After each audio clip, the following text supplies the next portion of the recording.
The steel billet will be compressed and stretched.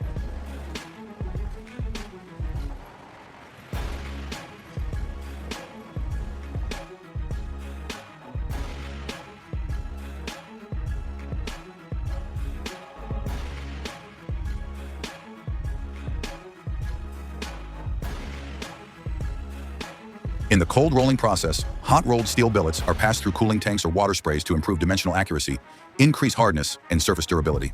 Finally, the steel wires are shaped, cut, and bent to the required size and shape.